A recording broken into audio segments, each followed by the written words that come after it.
All right, everyone. We're on with Angie Martin. She's running for Utah Senate seat 11. She's challenging Thatcher, correct? Daniel Yes. Thatcher. He's All our right. incumbent. And we had Thatcher on a couple weeks ago. Um, what we hope to do is just so that everyone gets to meet or hear from all the candidates so that they can make, I guess, an informed decision. But Angie, welcome on, and go ahead and tell us about yourself. Okay. I'm a wife. I'm a mother of four children, and I graduated from BYU with a degree in psychology and a minor in animal science. I'm a cowgirl. I train horses. Oh, uh, nice. Cool. I uh, I was on the ballroom dance team.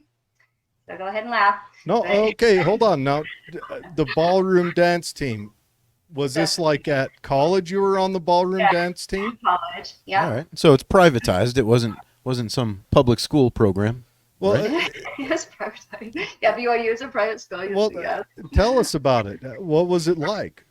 Oh, it was the most, I love it. Absolutely the most amazing experience of my life. My mom gets pretty upset with me. She's like, how did you go from wearing an elegant ballroom dress to carrying a 45? What's wrong with you? So, but it was an amazing experience. I got to travel the world. I'm a world champion.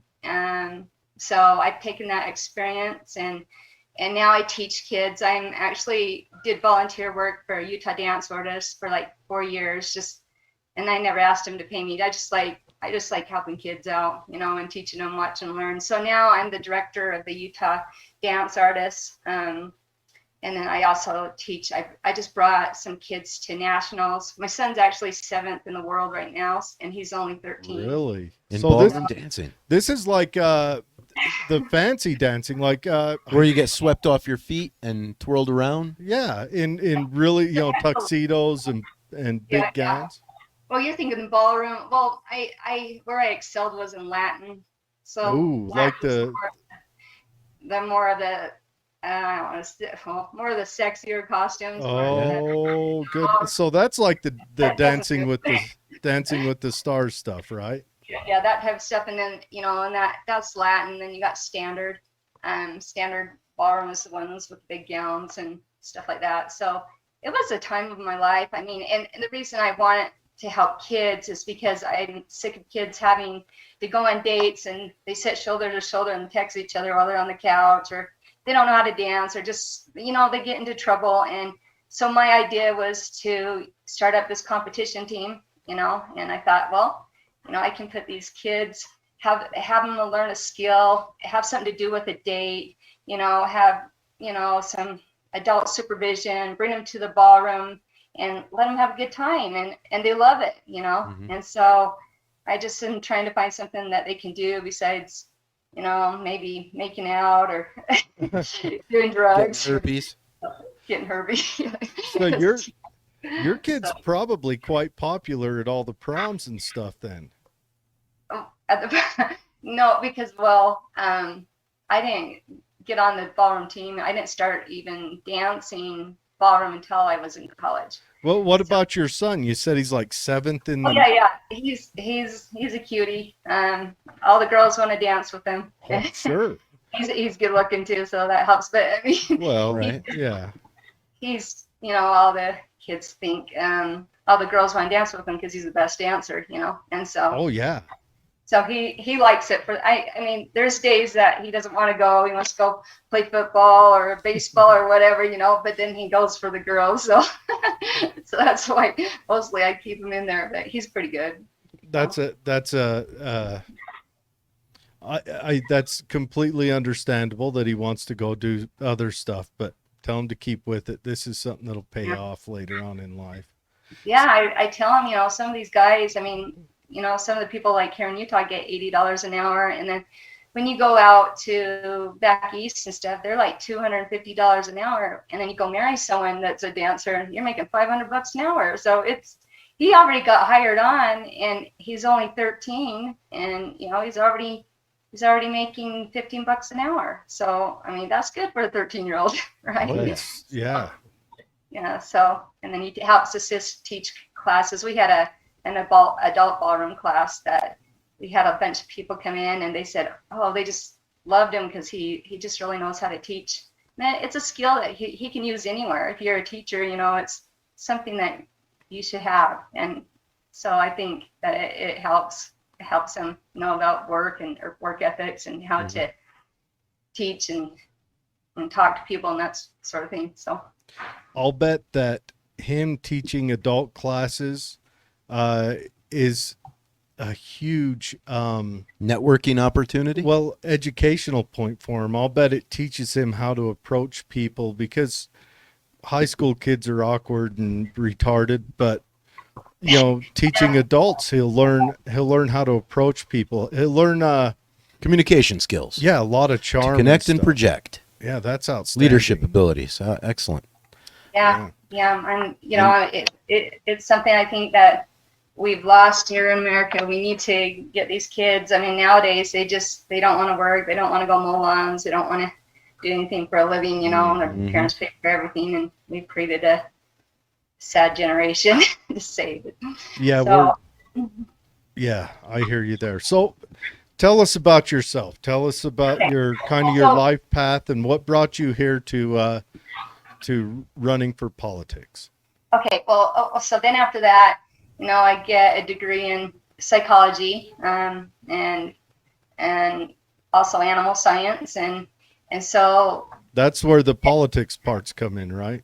yeah, well, yeah, this is where I'm a CIT officer, so crisis intervention team is what that stands for, and that helped with my psychology background.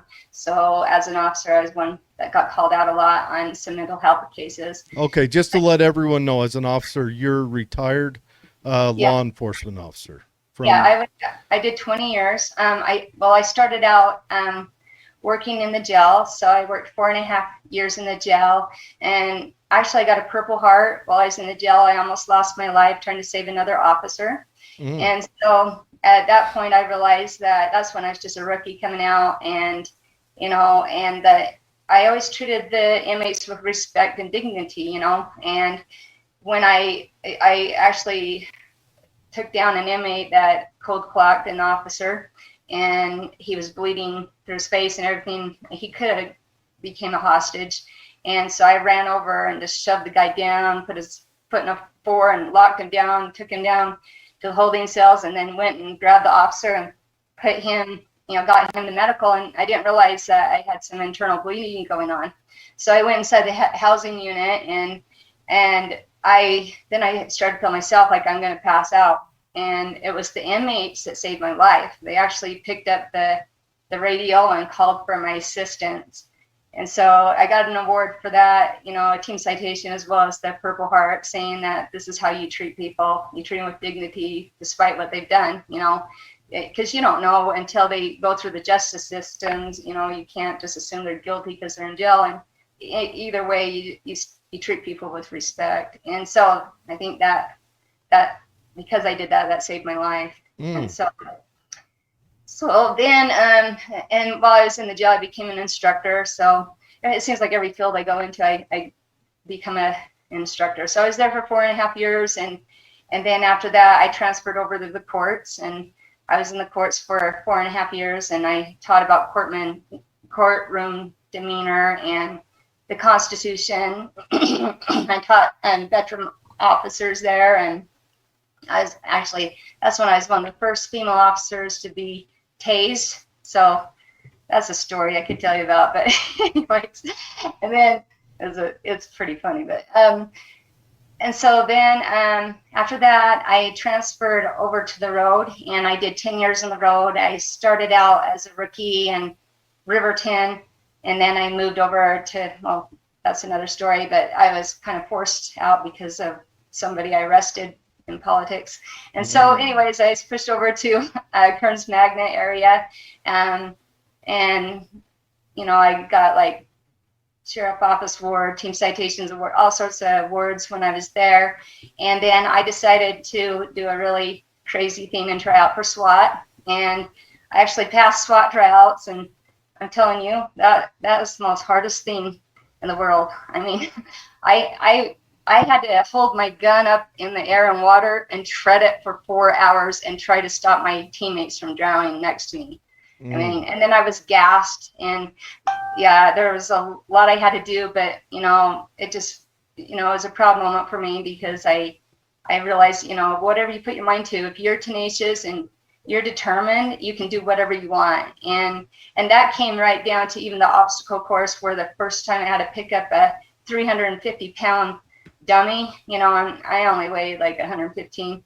And so I remember going up to that dummy and went to pick it up, and I'm like, ugh, and nothing happened. I'm like, oh crap, I'm going to get out on the very first day. And I'm like, I don't care. And I just kept pulling that dummy. And then by the time I was done, my legs just felt like jello. And then they want us to climb this 30-foot fence. And I'm like, I'm going to fall into my death on this thing. But anyways, that was quite an experience, but I'm glad I did it. And then I ended up going and being on K9 as a K9 officer. When I had to choose between SWAT and K9, K9's a little more dangerous, and I'm kind of an adrenaline junkie, so I went the K9 route. And then that was one of the highlights of my career. But where I hang my hat more, my favorite part was being a school resource officer. And I just like teaching kids. They're our future. And I taught the GRADE program, Gang Resistance Education and Training is what it stands for.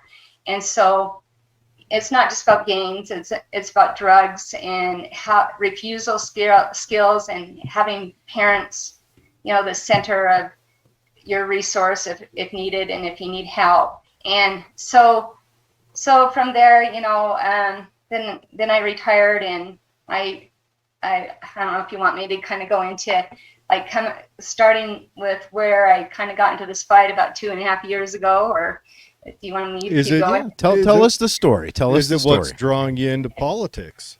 I have a feeling it is. Yeah, it did. And so, about 2.5 years ago, I started to notice some inconsistencies, like this is around March or so.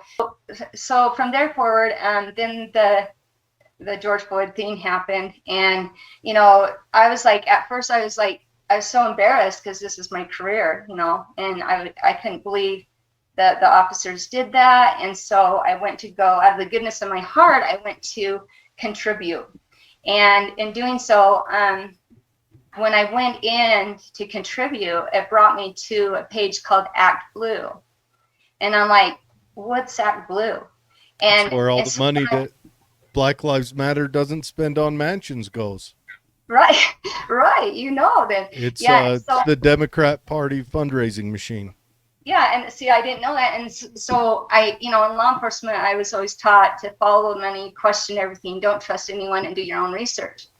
So I didn't donate, but I followed the money, and I followed to Act Blue, and I noticed, oh my gosh, billions of dollars is going to Bernie Sanders, and second is Biden. And I'm like, what's going on here? And so then from there, I followed that to Open Society. Oh, just so you know, I didn't even know what BLM was. I thought it was the Bureau of Land Management. So I'm like, what's BLM? So anyways, then I followed that to Open Society, and I'm like, what's Open Society? It's George Soros. Right, that's George Soros. And so then I'm like, oh, this guy, he broke the Bank of Britain, or I think it's, anyways, I came across some videos on him on 60 Minutes, and some 35 millimeter films that people couldn't really dub in or fix, and the interviewer was saying, I guess he was at age 14 or so, he was put in with a communist family, and his parents were like a lawyer, and they were Jews, and so I guess they sent him there to be raised, and he turned on his own people. And the person on 60 Minutes was saying, well, do you have any remorse for turning in your own people? And he said, absolutely not. And then she goes, well, do you believe in God? And he says, no, I'm an atheist. And I'm like, oh man, you turned on your own people. And so I started researching him, and then from there, I started posting things like crazy about him, and then I started getting death threats, and I thought, and I remember I'd be on Facebook and I would post something about George Soros and I'd watch it disintegrate right before my eyes, and I thought, well, and I'd get in these fights with Facebook and fact checkers, right? And I'm like, you guys are a bunch of communists, and oh yeah, this isn't true. And I posted something about what was happening in Germany and how they had, I made a, well, let me back up a little bit. So when all these riots were happening across the country, I started posting things about, the police and trying to support the police. And these officers across the country were saying, will you please post this? I can't, I'll lose my job. And I didn't care, I'm retired. And so I started posting some things. And, a lot of times you got to give the officer the benefit of the doubt, although there are some bad players out there. I do admit that. But they would show half the video. They'd show where the officer cold clocked some dude on the street, but they didn't show what happened before that, And so these officers are, please post this, please, this is the real story, this is what they're not telling you on the news and stuff. So I start posting all this. So I made these friends across the country, and I posted something that went viral and made friends up into Canada and down into Germany and in Australia. It just went everywhere. And so I had these connections to find out if this has really happened, this type of stuff is happening, so I could get it from the horse's mouth. And so when I went, this person from Germany sent me a post saying that they're created a Sharia zone in downtown Germany. Mm-hmm. And I'm like, what's Sharia? And so I had to look that up, and that means convert or die. So I ended up reading the Quran and the Torah and like all the stuff to learn what that Islamic religion is about, not Torah, but the Quran, Mm-hmm. And so when I did that, the fact checkers would come back and say, you're lying, this isn't true, blah, blah, blah. And I thought, oh my gosh, I'm so embarrassed. I'm a cop. People look towards me to tell the truth. And I research things and I look for facts and stuff. And so I'm like, well, next time I post them, I'll make sure I really check my story out. Maybe this person's lying to me in Germany. So I ended up posting Krishna's speech. Are you guys familiar with that? Not. Okay, so that was a speech that was in 1969 that he gave, and he basically said that, we will destroy you from within, and we won't have to fire one shot. And I remember my dad. Whose speech was it again? Khrushchev. Okay, Yeah. I thought you said The Russian. Khrushchev. Yeah, Khrushchev. Yeah, I'm familiar with his speech, and that was. Yeah, they won as soon as we created the Federal Reserve, as far as I'm concerned. That's the playbook of. I mean, let's face it, we've done the same thing as we're all seeing play out in Eastern Europe as them. But that's how spy agencies operate, is they get within you and then they foment issues. Right. Because, the shell's hard, but the guts are soft. Right. But anyways, Yeah. Go on. Yeah.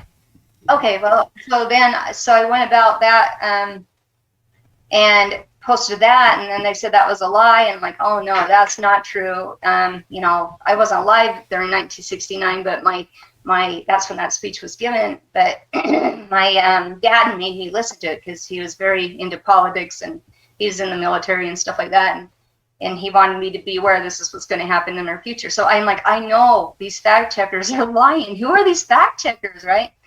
So when I started posting about George Soros and stuff, then I got flashed on my phone that basically a picture of my house was sent to me. And so then someone taught me on Facebook how you can check blockers, and you go into the blocking section of it and you see on the page, if you put like fact check, or if you go FTCK or CHFT or all these different things, all these pages were coming up on me that had Islamic writing in it, Chinese writing in it, and George Soros' face was on there a kabillion times on there. And so I'm like, well, is this normal? And so I started calling, my mom and some people I know and said, hey, go onto your blocking part of Facebook and tell me how many pages you have on there of people that are looking at you under fact checker. And they have like 1 page or so. I had like 30, right? And like, someone is spying on everything I'm saying because I'm kind of exposing these people, you know? And so that's when I kind of started catching on that there's something wrong here, you know, and Facebook isn't our friend. That's why I don't have I'm not advertising on Facebook on my campaign, because that would go against what I believe, right? So so I don't want to be a part of their communist organization. So so anyways, I from there I just started. I would send out this George Soros information like crazy on Messenger and say, hurry and post this, hurry and post it. And that's how I kind of got that information out. And then when I saw things happening to like the Minnesota couple that, or was it Missouri? The couple that defended their house with the guns and all that and stuff, I started researching their prosecutor, you know, and I'm like, oh my gosh, she's funded by George Soros money. And yeah, what was that prosecutor's name? I can't remember. This is like 2.5 years ago. She's just got in trouble, if I remember. Really? Oh, yeah, and then you got Fox up in Chicago. She's been in trouble a few times. I think that all the Soros-backed prosecutors are starting to have chinks in their armor shown. Like the New York prosecutor, I forget his name, but he's starting to get run over by New York City. I mean, and then you've got the San Francisco one. You've got Fox up in Chicago. The one in Missouri, she just got in trouble and kind of got exposed. You've got the prosecutor that went after the now I don't know if this one's a Soros linked guy, but it's a federal prosecutor that went after the Whitmer kidnapping plot, and that one's falling apart under your eyes, and it's exposing that some rotten corruption has definitely got inside of all levels of government that we should have watched out for 60 years ago. It probably was already there a long time ago. Oh, that's why I said with all this social media stuff, it can come out and be more visible. That's why I said we should have watched out for it 60 years ago, because it's there. It's take it back to the 1900s when the federal government got involved. And that's kind of, you know, or when J.P. Morgan and the Rockefellers and Rothschild bought up the news station in 1912, you know, and bought all 25 news stations, and all the rest of them just follow suit with whatever they say. So they've learned if you control the media, control the food supply, and control the economy, you can control a nation. And that's what they've been doing for almost 120 years now. So it's quite interesting. They're good at it too. It seems like this new internet thing has really they're drowning. I mean, CNN is dying on the vine. Communist News Network, you mean? Yeah. Fox is doing a little bit better, but I think, you know, but it is what it is. I mean, not that I have room to speak, but they have exposed themselves. Well, they haven't exposed themselves. A new media where information can be shared openly, and there's no editorial board in between the customer and the producer, has exposed that there has been an editorial board in all the major news corporations, and it reminds me of the Gutenberg press, and that kicked off a civil war all across Europe.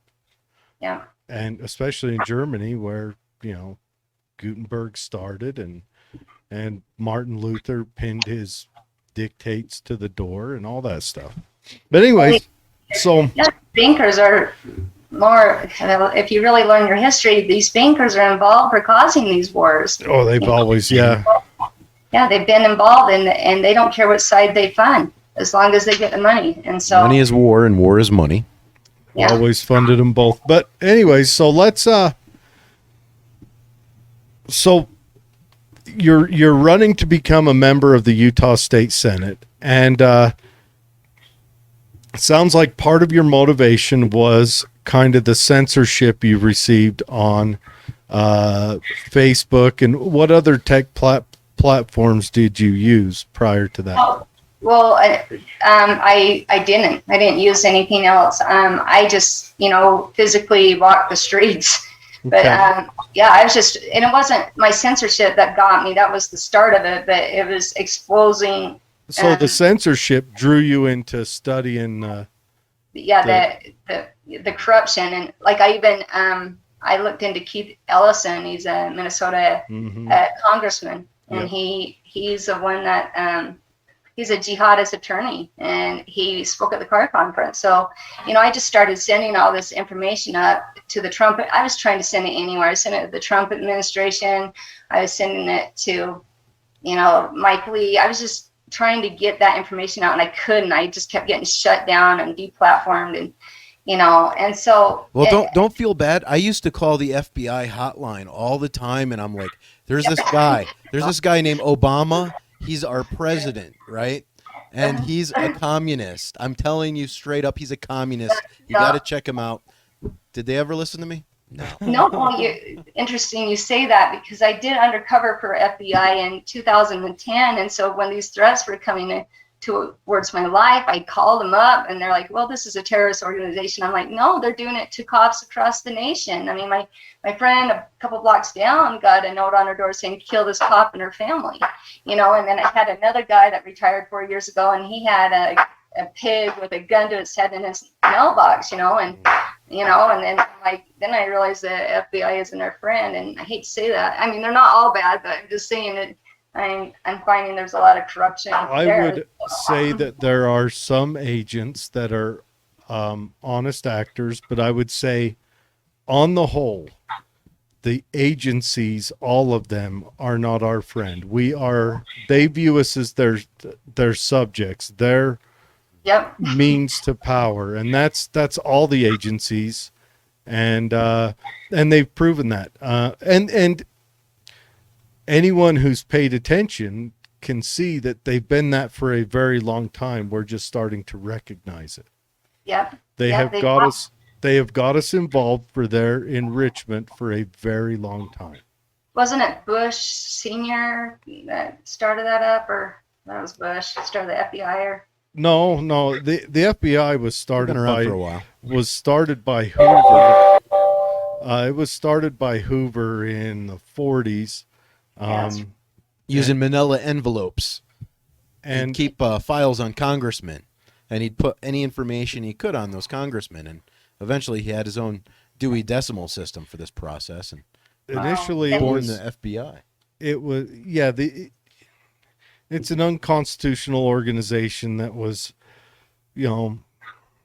from its onset, was designed to be a national enforcement of laws.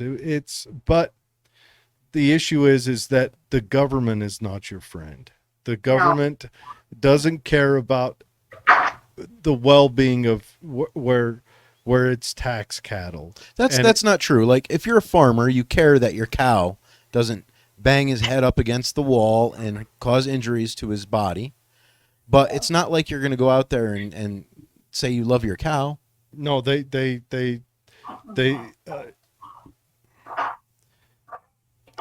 that is exactly kind of what I'm saying, is we are their tax cattle. They absolutely, yeah.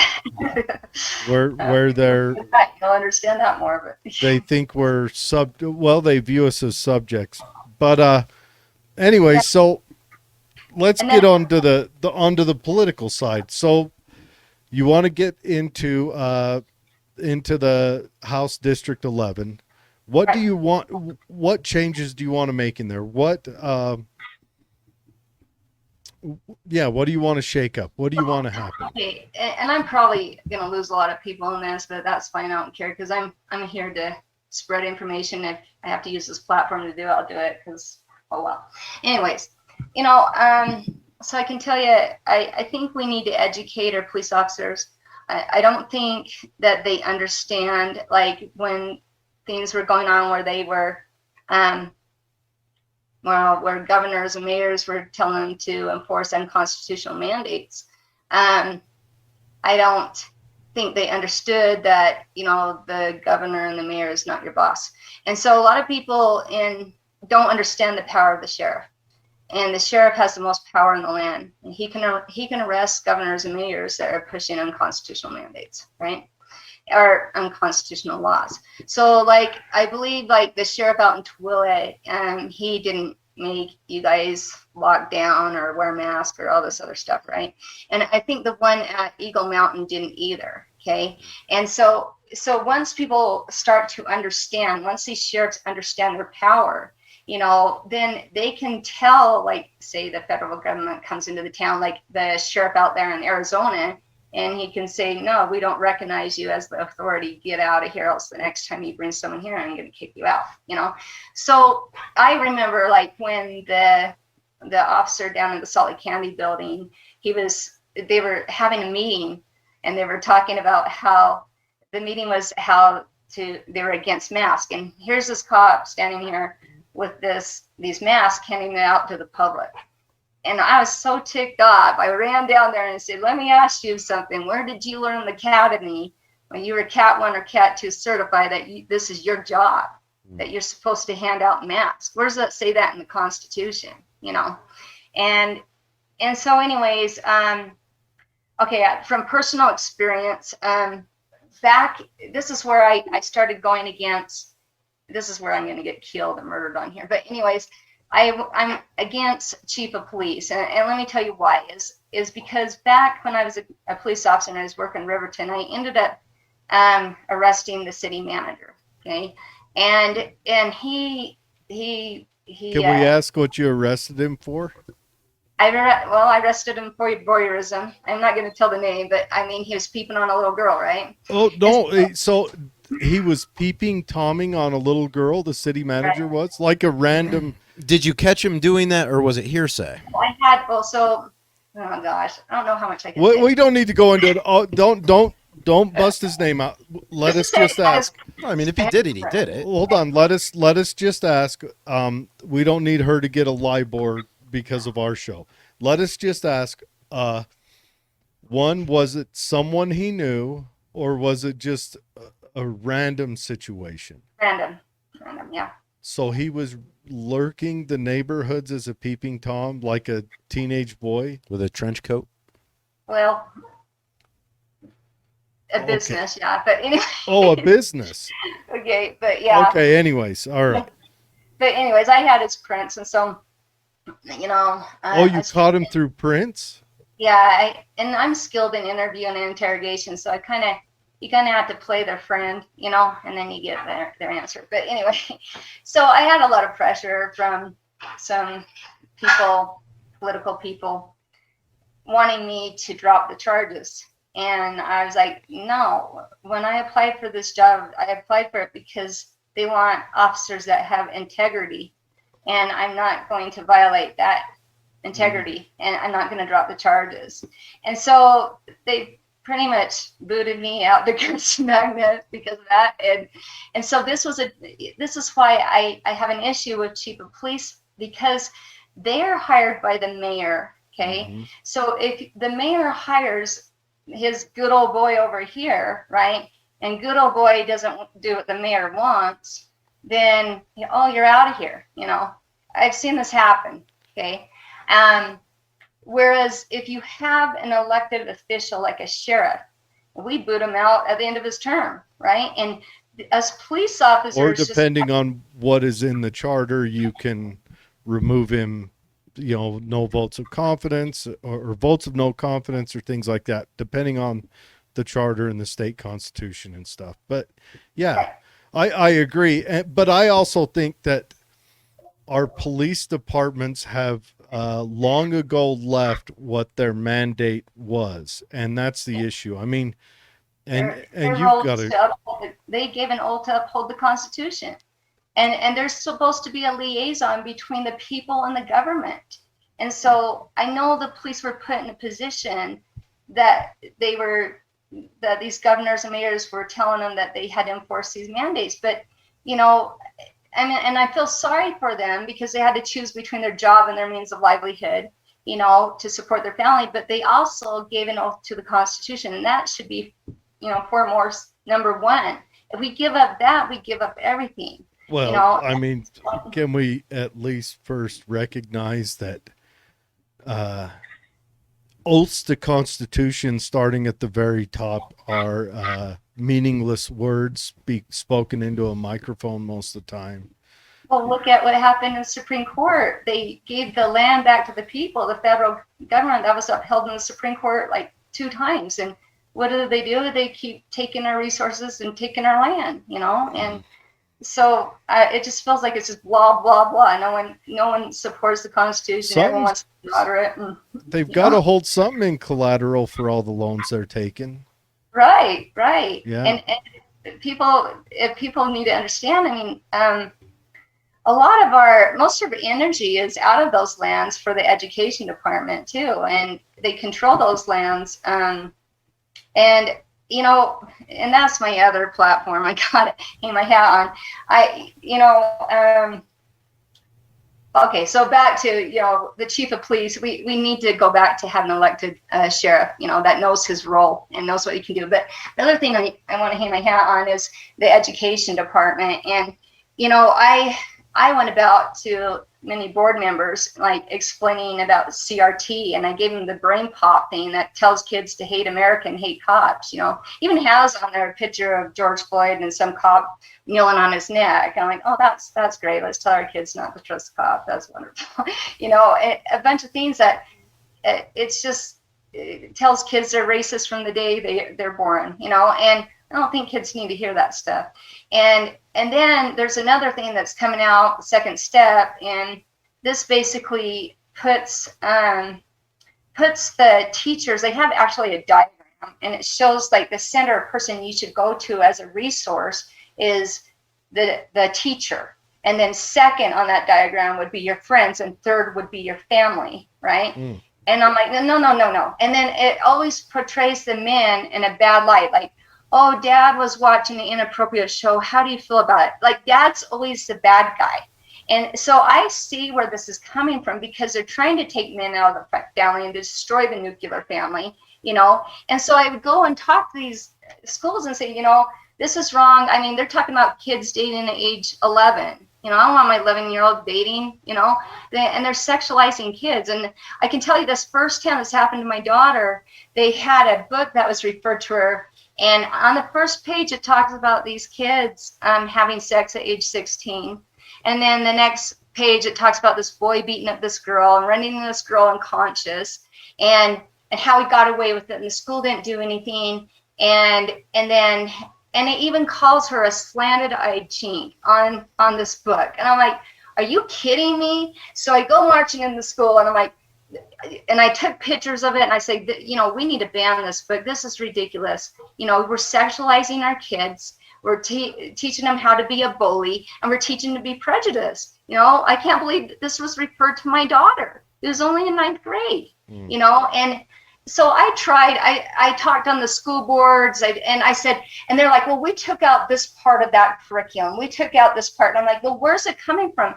If the source is bad, and you had to take out things that teach you how to masturbate or how to, do a bunch of other stuff. But anyways, then why would you promote that? And then that's when I'm like, oh, okay, well, they're getting funding from the federal government. Interesting. So we need to stop the ties between the federal government. We need to kick the federal government out of the schools. And, and this isn't pure indoctrination. And this happened in Nazi Germany. If you start learning about that history, they've taught the kids to tell on their parents, and their parents don't know what they're talking about. They're just idiots. And, you need to go talk to someone like us. And I couldn't believe on like second step, they're like, your parents, they don't know what they're talking about. But some of these teachers are older than the parents. So those teachers know more, So anyways, I'm working on that right now, but I'm just trying to expose the corruption, and I'm trying to make people awake, and and I've been called all sorts of things, like even with BLM, I was told, I followed that money and found out that 80% goes to console and travel, and only 6% percent goes to black people. And I'm like, they're doing nothing for black Hold people. on a second. I think your numbers are wrong because I don't know how you can have 80% and 6% and still have the 20% in there for mansion. Well, no, buying. the 20% went. I can't remember where Went the to the 20%. Democrats. But I mean, you've got the mansion buying. You didn't account Yeah, for the the buying mansion. of mansions, and I Isn't think we've mixed up the numbers. Now, I think if we take that 6% and knock that down to a 0.06%, the math tends to work out. Then okay, Yeah, probably. all right, You're- go on. I get anal about math. No, yeah, you're right. And like I said, this is 2.5 years ago. But anyway, but yeah, then I find out the founders have these multi-million-dollar homes. I'm like, are you kidding me? And then I came up with this picture with that one of the founders with their arms around Nicholas Moderna, and I'm like, what the heck? These guys are these. I didn't even know what Marxism was, honestly. And I had Well, who's Nicholas Moderna? Is he someone you know? Oh, he's president of Venezuela. Oh, So, okay. Yeah. I didn't know his first name was Nick. No, it's Nicholas Maduro. Oh, okay. Well, Moderna is the medical company that. yeah, because I'm talk a lot about that, so sometimes I make it up. But anyways, yeah. But yeah, I saw that they were a part of that organization, and then I looked up Marxism and I found out Karl Marx. He's the founder of Marxism. Great guy. He's also the founder of communism. I'm like, oh my gosh, these guys are a communist, socialist, Marxist organization.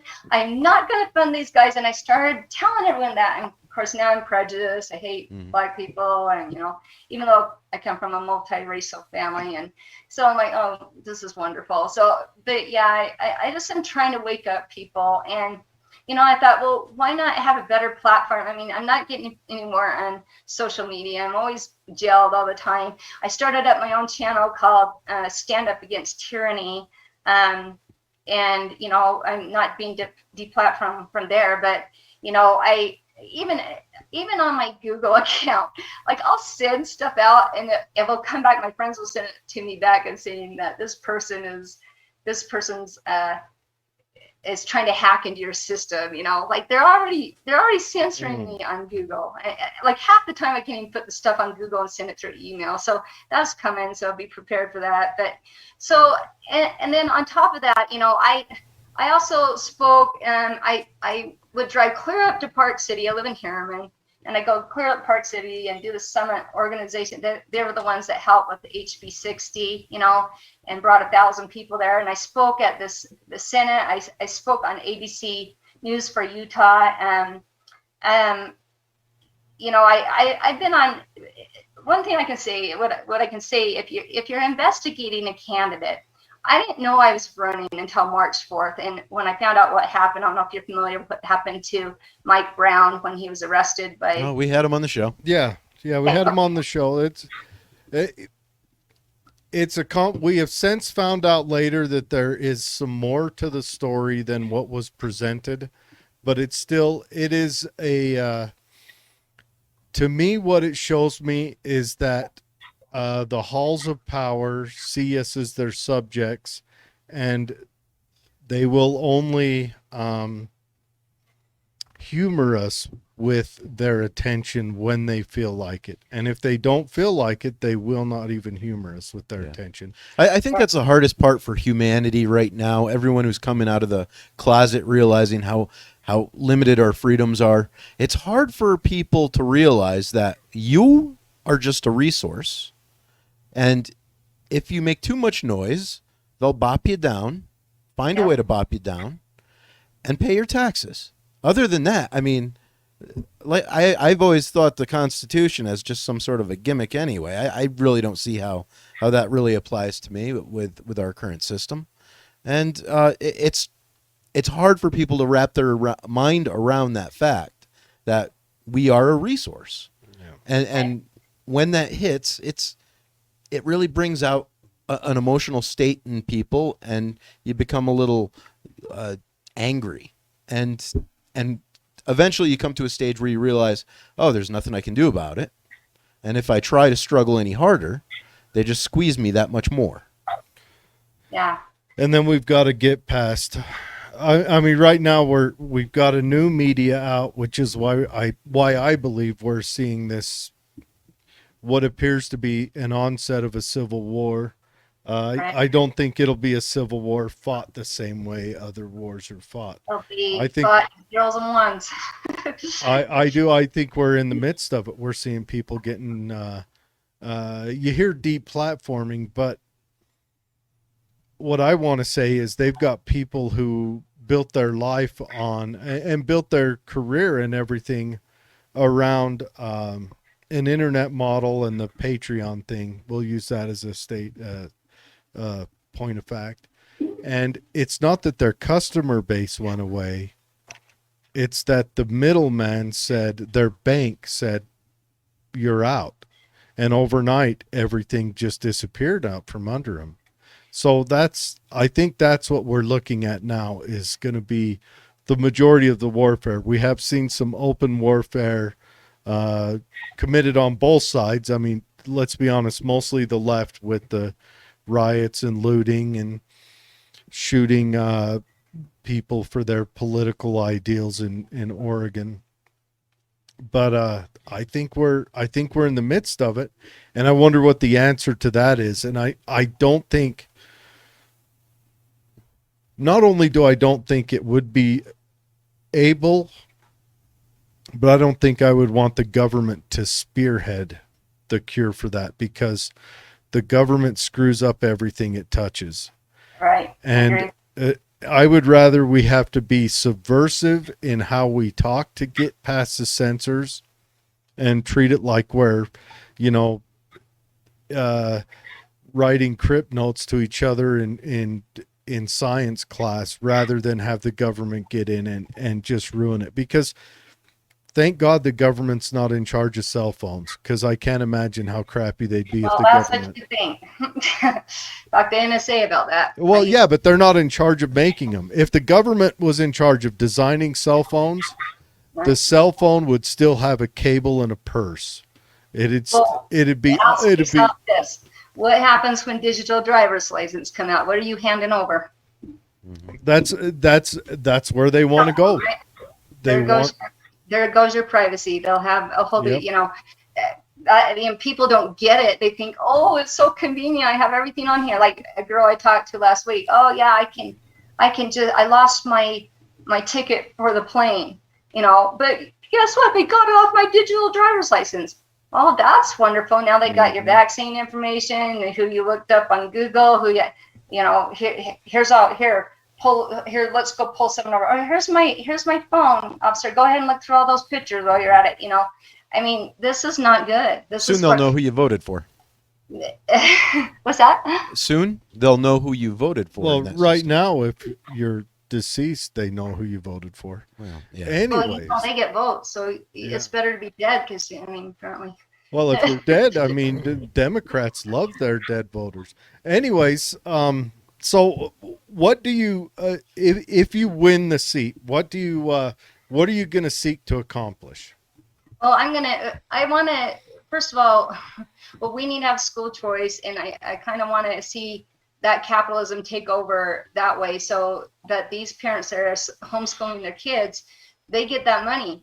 And if the schools don't like it, if they don't like what's being taught at the schools, then they can go somewhere else. And then these veteran teachers that aren't getting hired back on, and these new ones are getting in, they'll start going, hey, they're not learning math, they're not learning science, they're not learning. We better hire someone better and start teaching what they want. And I want to start, and I already have. I don't know if you're familiar with Nick Roberts. He's running for the Salt Lake County Sheriff. But anyways, I've been talking to him a lot and educating on your role as a sheriff and how much power you actually have. And then I want to talk to our police officers and let them know, your mayor and your governor is not Cat 1 or Cat 2 certified. And if you are enforcing unconstitutional mandates or unconstitutional things because your mayor or your governor tells you have to do that, the person that's going to go to jail is you, and the person that's going to be sued is you, because the judge is going to look back and go, is he Cat 1 or Cat 2 certified? No, he's not. So they're not going to back you. It's going to be on your shoulders. you know. Yeah, So go ahead. and that I was only following orders. Yeah. That historically has never been a sentence you said when you did something good. Well, that's assuming the judges are going to be That's true. these honest spotlights in our dark system. I have a high the probability is low. I think the judges probably fall in line, just like the police officers, just like the social workers, just like the college indoctrinated teachers. Well, if you want to change the system, you have to change the rules on who can enter into the system. Like these guys and gals coming out of college, mostly gals because that's who gets the teacher slots. Change it up. If you want real decent teachers, let veterans also who have had instructional experience teaching other military people enter the Yeah, the do away playbook. with teaching certificates, maybe. Or- Well, or- here's another question on the law enforcement side. Law enforcement has been primed to breach the Constitution for 70 years now. Mhm. The war on drugs has been the largest disruptor of having constitutional police that you can imagine. It's civil asset forfeiture. That if that isn't a breach of the Constitution, I don't know what is. And Right. I agree with you. it's awful. And nowadays, departments depend on it. Well, and another thing too, I mean, I fell into this thing where, like, I'm sorry, I'm really passionate about guns and stuff, but I fell into this because you got to be so careful when you start reading these laws and looking into what's behind it. So I told you I was a CIT officer, and my hardest cases were my mentally ill. Okay. Mhm. And so that when they came out with the laws, that we should take the guns away from the mentally ill and stuff, I agree. Yeah. And, I got sucked up into that. And then I realized, you know what? Who's going to determine who's mentally ill? Yeah, The government that wants to take our guns away? Republicans are all mentally ill, and Democrats are not. Right. We're terrorists, right? We're terrorists. So we're both veterans. We recognize extremely how red flag laws are. And another point of fact, and I point this out on every show, remember, all of your gun laws were passed by Republicans. right. Republicans will be the ones to take your guns. The Democrats destroyed democracy. The Republicans will take your guns. Yeah. And that's what people don't get. They're trying to divide our nation, black against white, vaccinated against unvaccinated, Republican versus Democrat. That we need to understand that, divided we fall, and that's how they learn to destroy a nation, and united we stand. And if we can get it together and realize we're all on the same team, we can fight big pharma and big tech and these big central bankers, but we can't do that because everyone's so blind. So the only way I can see to help people is to expose them and show them the evidence. And that's what I've been trying to do for 2.5 years. And so okay, so I'll do it. I'll run for state, and hopefully I can. Just so you know, I was originally going to run against Mitt Romney, and then when I saw what happened to Mike Brown, then that kind of pushed me over the edge, and I ran for state. And then, I got to help on the local level. I got to help my state, and so. Actually, you're down there in the Riverdale area, right? I mean, I live in Harriman. In Harriman, isn't that where McKay's from? Yeah, McKay, well, he used to be my area, and now he's moved to District 12. So, yeah. Oh, you're 11. Yeah, I actually wrote McKay a couple of times about some things. Because McKay is the reason for that Mike Brown incident. So McKay is 12 and you're in 11, so you cannot run against McKay. And McKay... and that was the other reason. McKay is in because he is unopposed. Oh, I cannot wait till McKay gets out. I mean, I guess it's going to be another 4 years? But... I don't know. Well, here's a big question. Okay, so you've got a message to give out, and the way I see it right now is you've got 3 groups of people. Well, let's go 4. You've got the group that knows your message. I mean, that is either knows it or is ample to hear it, and it's something that they care about.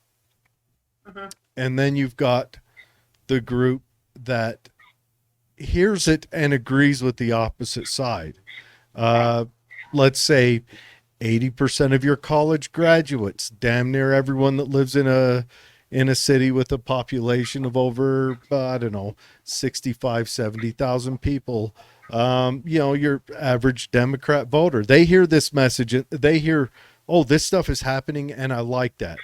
And that speaks to their ingrained political leanings and characteristics. And then you've got the other group that is maybe black pilled or apathetic to it. They're like, yeah, I see it's happening and it's messed up, and they see the oncoming tsunami of catastrophe is inevitable. Right. How do you reach out to one of those other groups and get them on board with this? Is, because you've got your group already, but how do you reach out to either the black pilled apathetic people and convince them to stand up and fight, or how do you reach out and convince the people who think that it's a good thing that these things are happening? And that's my biggest frustration.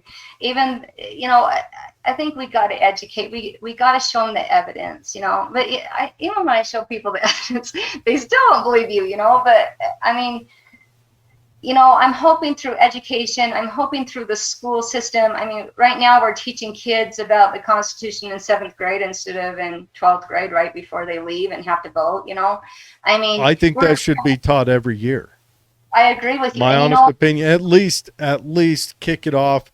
You've got the Bill of Rights should be taught every year through 4th grade. Then there should be a comprehensive civics class that lasts for the next, 8 years to carry them on. And they're learning stuff in history about the Chinese government. I'm like, why do we have to know about Mongoli, whatever his name is that you can't even pronounce? Why are we learning about that? Why aren't we learning about things that has changed our country? I think it's very essential they learn about the Rockefellers, the Rothschilds, those type of people. Why don't we learn things that the people that are involved that are taking away our freedom, so that we learn from our history, so that we don't make the same mistakes again? And that's exactly what the left wants to do. They want to erase that history, tear down our statues, whether it be good or bad. It's still our history and we own it, and you can learn from the history. But history isn't even on the ACTs anymore. It's a lost art. And I really think we need to start teaching our kids to be proud, to be Americans, start singing those American songs, to stand up for God and country. And like you said, I think history is crucial, that we need to have it in our schools every single year. They need to memorize the Bill of Rights. They need to know their Constitution, and we don't. And it's sad, because as I made friends throughout the country, these people like in Canada know more about our Constitution than we do, because we're a complacent society. We're I don't know. We've just been privileged for too long, and so we need a wake up call. Sometimes I think, and this sounds mean, but sometimes I think these brats need to go to war so they can appreciate the country. I've said forever, we need wolves. Right. We need wolves roaming the countryside and eating people again, and then we won't have time to worry about my pronouns or what color I'm going to dye my hair next week. Well, if parents just stop paying the bills for the kids, then they have to go get jobs. Here's the thing. So you've heard of Jonathan Haidt, right? Yes. Oh, you know about him. Yeah. Yes, so he did that mapping of the and we'll only keep you on for another few more minutes. We've had you for an hour, but he did the mapping of the characteristics of personalities of people on the left and the right, and the left, all they care about is care and fairness, right? And then on the right, they care about different characteristics like why am I drawing a blank? But more of your martial characteristics, your and I'm not judging, because I think you need both of them in there. And then you've got people like me, libertarians, all we care about is liberty. That's it. That's our only measure. Mhm. But so it makes me wonder if you wanted to, and this is deep conspiracy, which this is how it went down. I mean, So it's not that deep if that's what it the was. Frankfurt School came over, Mm-hmm. saw how capitalism was successful, and they said, okay, we've got to do something else. And so they targeted the left with their rhetoric. So they start out in the colleges, they educate them. Those colleges cough out the teachers cough out the information. It just gets deeper and deeper ingrained. And it used to be, 5 years ago, you'd send your daughter to college and she'd come back and she'd hate daddy and her hair's blue and she's whatever. Yeah. And it keeps moving younger and younger. So then it started drifting into the high schools, and now it's now it's into middle schools, where the middle school kids hate daddy, color their hair blue, scream and wail, and then the weird sexuality stuff. That is also another breach of that. And so I'm wondering, I honestly think, and we went to a meeting last Thursday where someone brought up, it's ingrained so much we can't break away from it, but I think we need to get rid of the Department of Education. And that is something that and it was Hughes that broke it out. How do you get away from that, where it is such a dominant lobbying force on your state, and your state gets so much money where education is tied to that. So your state has to take a huge hit. Now, my sole argument is, one, the people need to start voting more for local politics, and that'll send a message back east, and say, look, we care about what happens here. And no one gave a shit about what happened in DC. No one cared. So you got to vote locally. Right. But we've got to lean on the 10th Amendment. And we've got to say, Yes. we need a state to step up and say, you're not taxing our populace anymore. Right. We're Right. going to And tax our it populace. helps them. And It we're not going helps to, them more. yeah, the state needs to say, we're not going to get anything from you. We're not going to take any of this money, and you're not taxing our populace.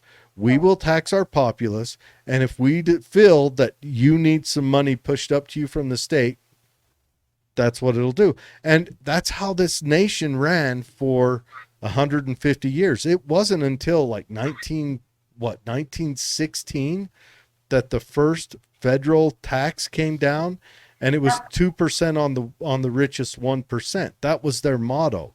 And Woodrow Wilson promised, this tax will never come down to where we tax the average citizen. Yeah. Well, even Abraham Lincoln, he went out and they wanted to. He was going to borrow money. I think it was at 28%. He says, "No, screw that," and he did the greenbacks and borrowed from within. Yep. And he. I think that's why he's assassinated, and so is JFK for that reason. But they were exposing the central banks for what they really are. But yeah, I was going to come back on the comment with this. I think you're leading towards the transgenderism. I think you kind of can make a joke about that. Like I always say to these guys, like if I identify as like a kid, can I go play pee-wee football and start chucking these kids off the floor? And then guess what? I don't know if you guys know what furries are. Have you heard of furries? Yeah. Oh, they're exciting, aren't they? Well, yeah, my daughter told me about that. I'm like, so what are we gonna do? Go put a litter box in the bathroom, let them go pee in it because you don't want to hear they actually do that. They have conventions where they rent out. Okay, they have convention. Look this up on YouTube. People. Oh my gosh. All right, let's not talk about furries. People on the who show. work Come in on. hotels talk about their conventions, and in the lobbies they rent out the whole hotel. And in the lobby, they have to put litter boxes for them. You're not joking with me, right? I'm not joking with you. Oh my god. Our next show is going to be at that lobby with the furry convention, I think, right? Are you I'll do the show from here, and you can be on the ground reporting reporter. live. But no, they actually do that, but they call them animal kin or something like that, and I think, when you're a teenager, you've got questionable ideas in your head that make you kind of confused, and the adults are supposed to moor you to reality. And we've lost that. Now our adults are, especially the adults that by law, by force of violence, your kids have to spend a lot of time around, are no longer mooring you to reality. Well, that's called bullying now. I mean, if you try to tell kids about reality, you're a bully. Well, I mean, no, the kids come out and say, no, I feel like I'm a fox today, or I'm going to switch my gender. Is it sex or I don't know, whatever gets switched. I forget. It's This is another thing I hang my hat on. I'm sorry. We took Title IX and flipped it on its head, and it got used against us. And I'm sorry, you're destroying girls' sports. So I'm not gonna. Yeah. Well, you know what? I mean, that Title IX, that was used to I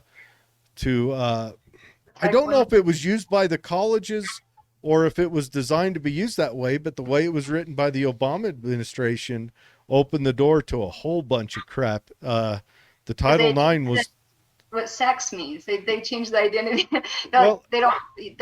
Now it's not biologically what you are anymore. You know, it's what you feel. yeah, and that was only supposed to be done on a college level. I mean, ideally, when he did it, he came out and said, "Look, now girls' sports will have the same financial support from the institutions as boys' sports." Okay, but either way, I that's not a hill I'm willing to die on, because I think it's time, because let's face it, the colleges and schools that are getting hit the hardest with that are the colleges and schools that have supported it the longest. And again, if you're going to let the leadership of schools, which are the professors, if you're going to let them be indoctrinated commies, if you require that degree, then that's what you get. That's the product your children become. Yeah, but that's also the schools. That's the schools in the colleges that are getting hit with that. What was the college where the Penn State? Notoriously, the parents are Democrat voters and all this stuff. This is the stuff they support. The same reason Youngkin got in Virginia, where that happened in whatever that town was in Virginia. I mean, that's a blue plus like 14 county, Loudoun County. And I mean, it's gone red now. So let's let them feel their brunt. This is the stuff they fought for, they voted for, and now they're eating their own, you know. And I kind of want to tell Republicans, even though it is bleeding down into Republican schools, I mean, Republicans, you're going to have to put in more effort. When your kid comes home from school, you're going to have to kind of, do an after action report with them and de-brainwash them, you're going to have to, because I mean, out here in Tooele, we're rural. There hasn't been that much, but there's still a little bit. I've heard a few stories, if you're in Salt Lake, sorry. I'm sorry, Taking my kids out of school. But it's even into the charter schools now, because, I pulled my kids out of public schools, and now it's into the charter schools, and that's where that book came from, just so you know. But yeah, so it's to a point, you're just going to have to start homeschooling your kids, and then they'll get that message, Like, even with I tell people, we can fight without bloodshed by doing things like, say, if someone's teaching CRT, and you only have to have so much social and emotional learning. I think it's like an hour. You can opt out. And when all those hallways fill up with kids are opting out and it becomes unmanageable, do you think they'll send the message? Well, probably. And all the teachers to walk the hallway and manage those kids, So you need there's ways of doing it without causing, a civil war. You need to fight for opt-in on things like that. What's that? What you need to fight for, opt-in for things like that. I don't know.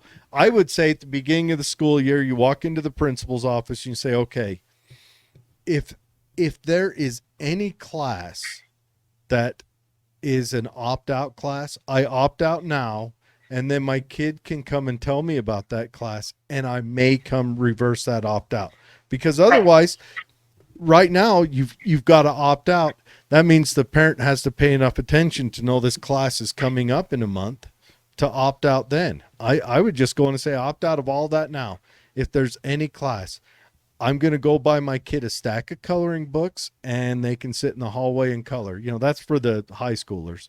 I'm gonna give You him the know, Constitution and make him read it. well, I would love to. I would love to. Those are big words, though. You know, but I mean, I don't. I seriously, I think this opt out. You've got to go opt out of certain classes, like the maturation classes. The parent has to sign for the child to go to that. Yeah. So what happened? How come they're teaching this stuff without? I thought that was against the law. So how are they getting away with teaching this stuff without any signature from the parent? What's going on there? Now that one, the parent has to opt in because the parents fought to make that an opt-in class. When I went to school in 1990, whatever, well, I mean, hell, sex ed started when you were 15. Already, you've been through it, you know. The acne as a parent, you're already on the other edge of it. But nowadays they're starting at, I think, at 11. And it's an opt-in class, and it's someone very close to me. Their daughter came home with the page where you signed to go to the class, and this person did the smart move and went down to the school and said, can I see the curriculum? Can I see the study guide? Granted, this class happened next week, and they said, we don't have it to give to parents yet. She says, okay, well then my kid's not taking it. And that's what you do. You got to go and say, hey, I want to see what you're having them look, what you're teaching them. And if you can't present that to me, and that's a week out, if you don't have that class prepared a week out, especially a kind of an impactful class, something's gone awry. You know, that's where you have instances where they're at the library and a guy dressed up like a monkey with a big rubber phallus comes dancing in. Well, I'd like to see someone in your position, Angie, say, I want cameras in the classroom, and I want that material to be made public since the taxpayers are paying for it. And some people will be like, oh, we got to protect the children. But isn't that always the excuse? We got to protect the children. We could always put a GoPro on the teacher that sits like right about here and just stares at it. Let's not put on the kids. Let's put on the teacher, you know, because we don't want our kids to be buried out there in front of the whole public. But I think we should have transparency. You know, it really opened my eyes when I had to do online in school for 2 years, you know, and I think it opened a lot of people's eyes up. You know, and so it really starts with our youth. You know, they're our future. And that's why I'm so passionate about teaching kids and creating relationships with kids, you know. And, that's the thing. I mean, as a school resource officer, I had kids tell me, you know, Officer Martin, you're the reason I didn't kill myself this weekend, or you're the reason I didn't use drugs, or you're the reason that I didn't join the game. You know, you've got to have those relationships with these kids. And that's why I'm so passionate about it, because I think they're being led astray. I really do. And if they have a friend that's a good example and someone they look up to, you know, that's where it's at. We need to put focus there because they're our future. So. Yeah. All right. So we do have a couple of comments. Ryan says, police and teachers, you get what you pay for. And they're expensive from my perspective. Yeah, they are quite expensive. I mean, I don't know if we're getting the return on the dollar for what we're paying much money for, being right? a cop. yeah. Well, I mean, you know, I don't want to badmouth teachers, but now I will say Ryan is a little bit Marxist, so we'll keep going. That'll be charming. And then he says, true, it's a team effort. It's been a Christian county for long enough. Next, please. Well, I'm not a Christian. What does that have to do with anything we're talking about? Yeah. Has to do with freedom in our country and loving it, you know, and our liberties. I mean, out of all the religions, I would prefer that the citizens emulate Christianity rather than, say, Islam, because that's the other choice. I mean, Islam is a very militant religion that will fill a vacuum really quick if we dissolve Christianity. I would like to know what he means by next, please. Is there another an alternative theology that he's hoping to see? Maybe. I don't know. I have some guy named is probably Brian Schatz with the Salt Lake Tribune that's been going after me. He's probably under a fake alias name and he's been trying to do a smear campaign against me. So it's probably him underneath trying to do something like that. This guy I know personally. He's a very nice guy. He is he does have a strong Marxist leaning. He and I get along real well. We like to debate this stuff. Does he understand communism and who Karl Marx is, though? I mean, have we told him that the founder of communism is Karl Marx and he's the Marx? No, he understands that, and he probably believes that Karl Marx was a good guy. I mean, granted, not a lot of people learn about the personal story of Karl Marx, about how he spent all his money, and then all his mom's money, then all his dad's money, then all his wife's money, the whole time spending his two business partners' money, and then knocks up his maid, and then kicks her pregnant out onto the street for his illegitimate child to be raised in the cold. I believe his illegitimate child died when the kid was like 11 or 12. Wow. Karl Marx was a outstanding man. Now, but communism killed just as many people as the Black Death. I mean, how do you have the compassion to step over the mountain of skulls that communism has left on this world? They didn't do it right, Dave. Oh, that's right. Next time, it wasn't done right. It wasn't done right when it was tried in Russia. It wasn't done right when it was tried in I forgot. It wasn't done right when it was tried in China, Vietnam, Cambodia, North Korea, Venezuela, Ecuador, Chile. It just wasn't. Angola. I could really go on a lot, but it just wasn't. You know what the definition of insanity is, right? Marxism. Well, yeah, yeah, right. Well, when you keep repeating the same thing, you get the same outcome. Well, my favorite person to read about Karl Marx is another communist that was alive at the same time, and his name is Bakunin, and he was the real deal. Now, I am not a communist, but if I wanted to choose a communist hero, I would choose Bakunin. And if you get the chance to read him, he's an interesting dude. He got sent to Siberia for his communism. He actually fought the hard fight where Karl Marx ran and hid every time. So, yeah. Anyways, but that's okay. Whether the county is Christian or Muslim or whatever else, again, all I care about is liberty and freedom. That's it. That's my only benchmark. Not let them divide us that way too. Let's stand together as a people. And aside for like the 500 million people that have died under communism, it's not a bad idea. Yeah. Well, and leave out the stupid, then I'm good with it. No, just kidding. I'm kidding. Well, I'm not a fan of monarchy either, though.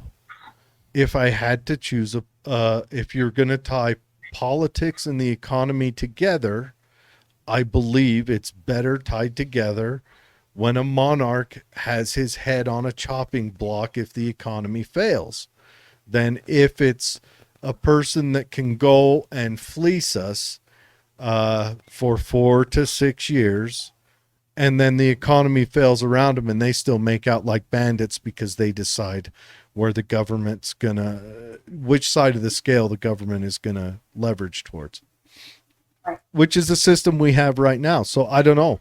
I don't know. Maybe there's multiple ways we could go about trying to fix it. I just don't know if there is a fix.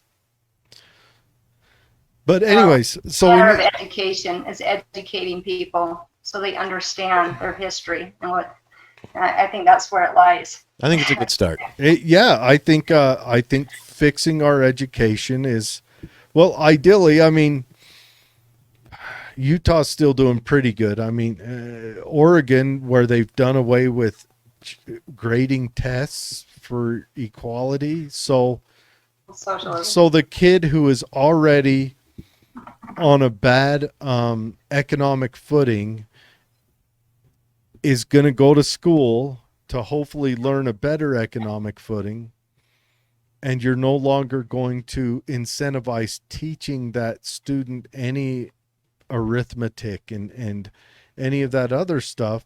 So then when that kid graduates high school, the minimal needs of effort put forward into adulthood, to get a job, that's what's considered the minimum now. And Right. so that kid then leaves high school and fails at that job. This makes me wonder, I mean, if you want to go conspiracy theorist, is this a drive from the colleges to make sure that more parents send their kids to college to make sure they know how to do algebra? I was always about college and everything. I mean, I got 2 degrees and, it didn't do me any good. So just as of, in the last year, I'm like, let's do trade school, because you waste all this money and then your kids come back liberals and they come back, indoctrinated with all this socialist type information. And I don't know. I'm not for the colleges anymore, because I think they're hurting our kids and our future. And so I think a lot of these kids come back and they don't do anything in their field like me. And I think it's better they just do a trade school and learn a trade that they can start off making money and not be so poor into debt with colleges, And I think it's interesting that when you go to college, then they start GED all over again, and you're supposed to have passed that in high school, but apparently they're not passing it in the first place. So we just, I don't know. It's sad what's happening to our country and our kids. And I wish people, even Nazi Germany, if people would just study that. I had a teacher at my daughter's school that said the Holocaust didn't happen. And I'm like, are you kidding me? Why is this being taught? I mean, You I had got a big teacher, argument with her at your but- daughter's school said that? Yeah. What? So we Okay. got What? fight, What yeah. school? You gotta. I can't. Yeah, I'm not gonna do that. Please, But, please tell but me this Let me was a know. gym teacher. Just so I don't go they're there. not going to that same school this next year. What did the teacher teach?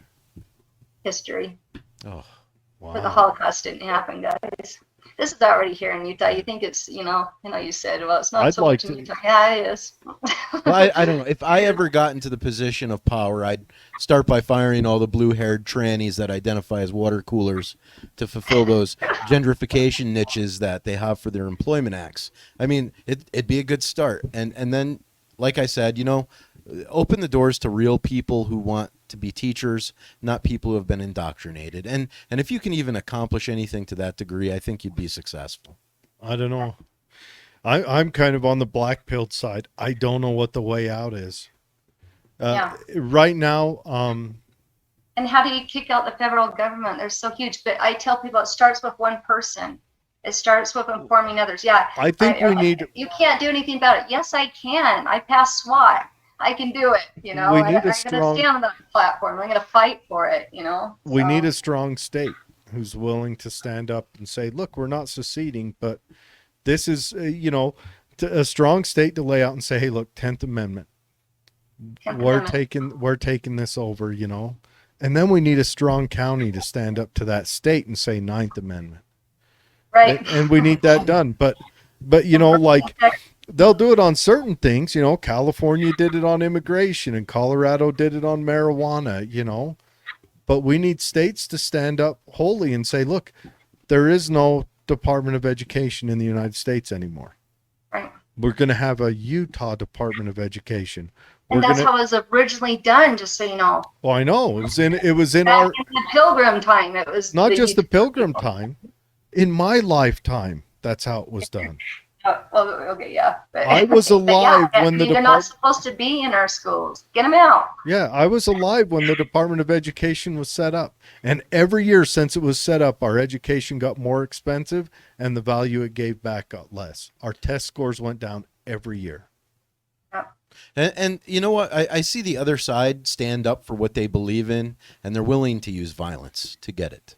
The Antifa will knock your teeth out. Like I told Cale Weston, be afraid when the right decides to use violence. Because right now, I don't see anyone saying, everyone says, I don't want to use violence. But you want to know what? When it comes to protecting your family, I'm okay with whacking a few crazies. I'm worried about the right using violence because they're effective.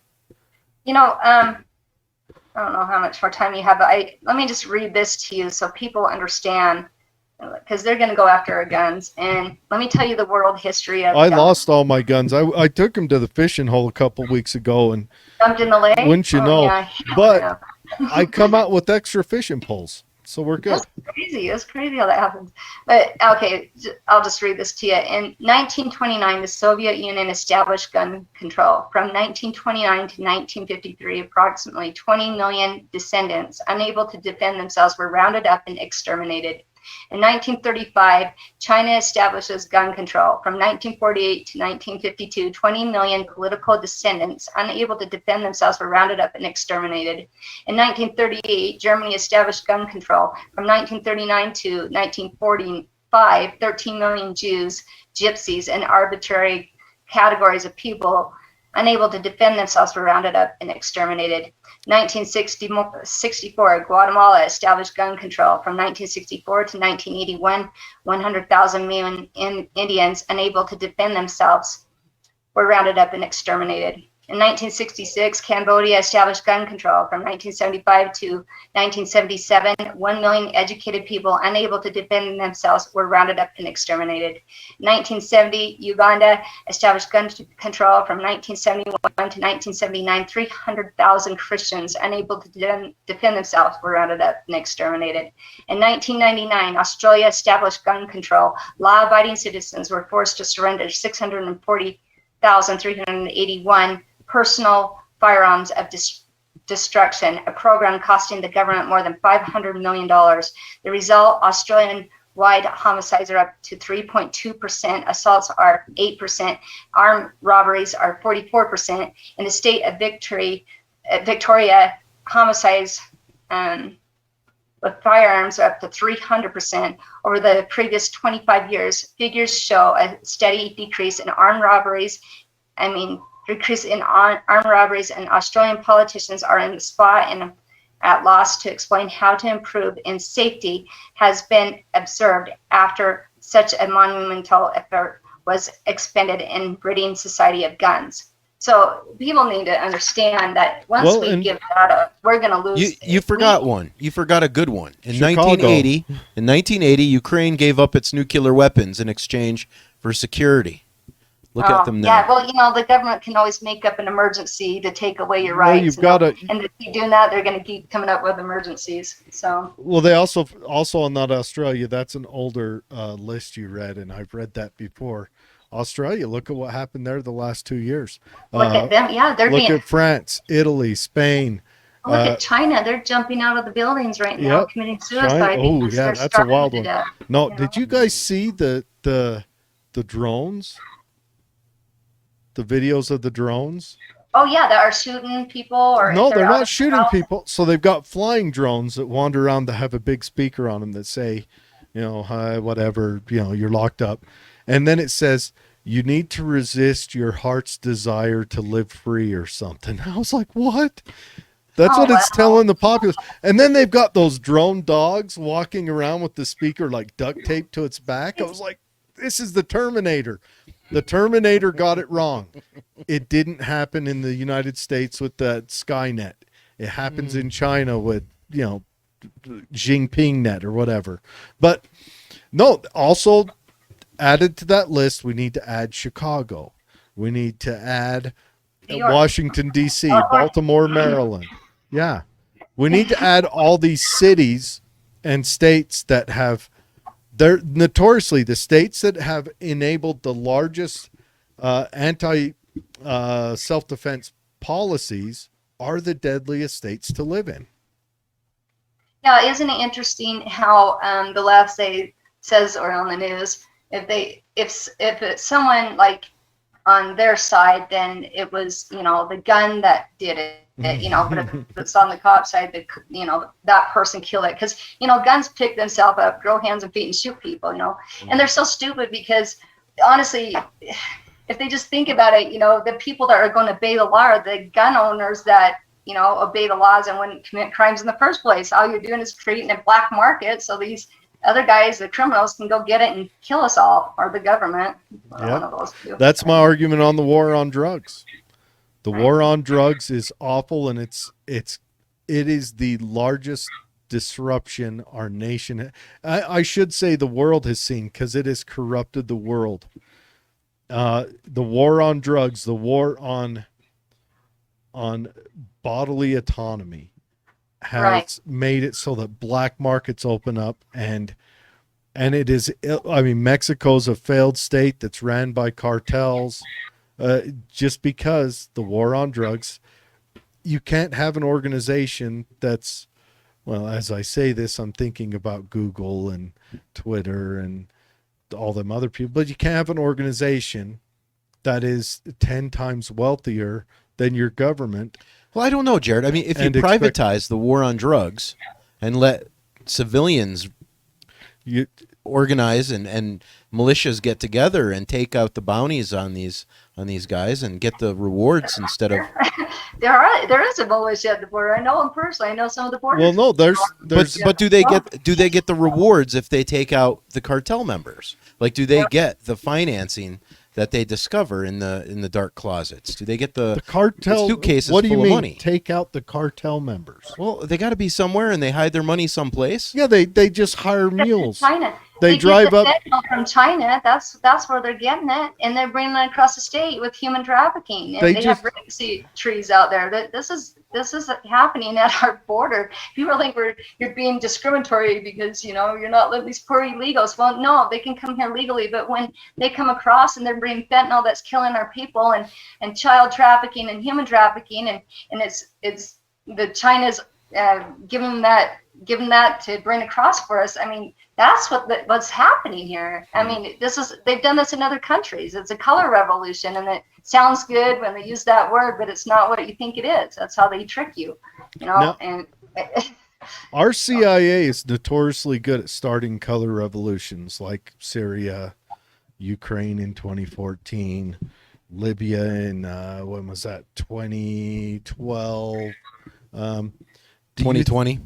Do you think that this color revolution that we're feeling here might be started either by our CIA or another yeah, intelligence they do. organization? I absolutely 100% do. Kind of makes you You're on wonder. the same page I am, so you've gone down that rabbit hole. Well, our CIA is the Chinese and Russian intelligence It organization. doesn't have a C, so I don't know. It's like CNN, Communist News Network, or China News. I mean, if it has CNN, I'd probably be a little bit worried. I wonder if it's just that our bureaucrats looked over at China and said, "Look at this. I'm They jealous." get what they want." Anyways, we got to cut you loose. We've had you on here an hour and a half.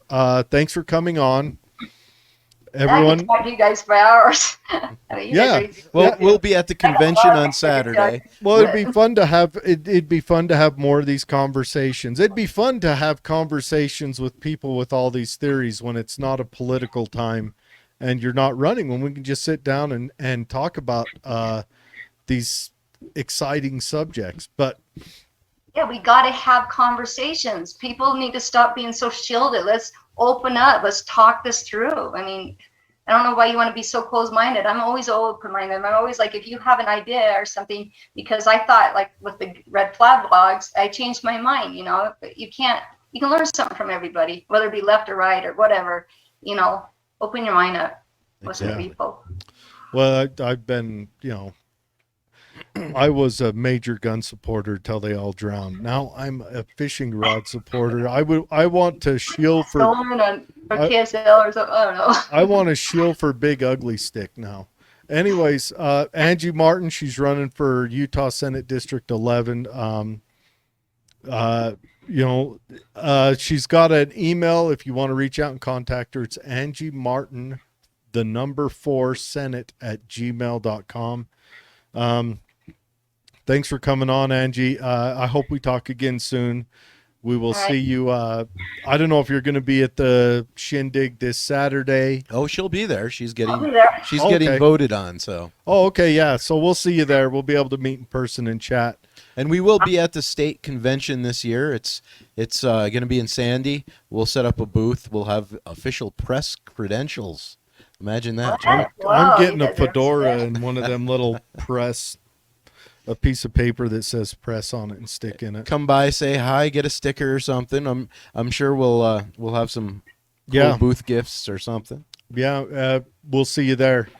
Everyone, thanks for joining us. I kind of hoping we'd have a few more comments, I guess, before we let you go. Nope, all we had was Ryan speaking in it. Now, Ryan is a good guy. Let's not give anyone flack just because they believe that Marxism can be done correctly. That's okay. They're entitled to their belief. Yeah. Everyone.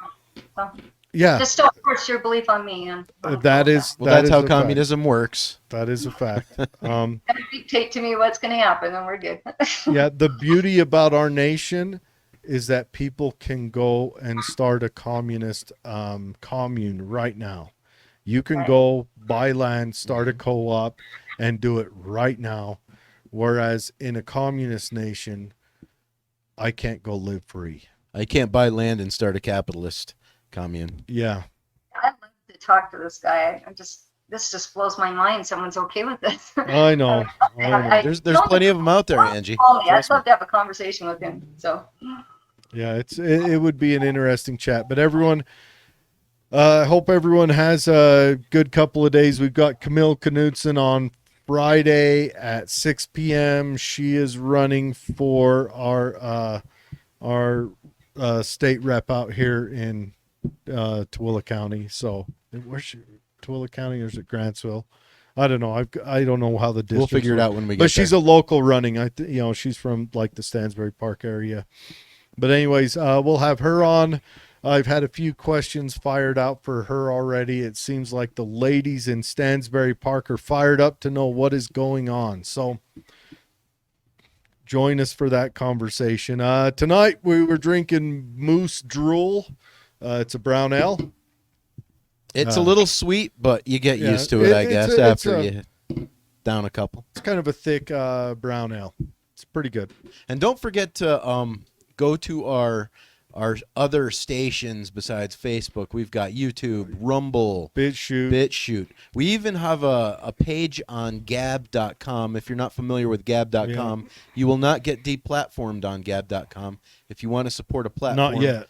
If you want to support a platform that is sympathetic to our cause, then please go to Gab.com. It is much more open and free speech than what you'll see on Facebook. And we're on all your podcast listening venues if you choose to go there.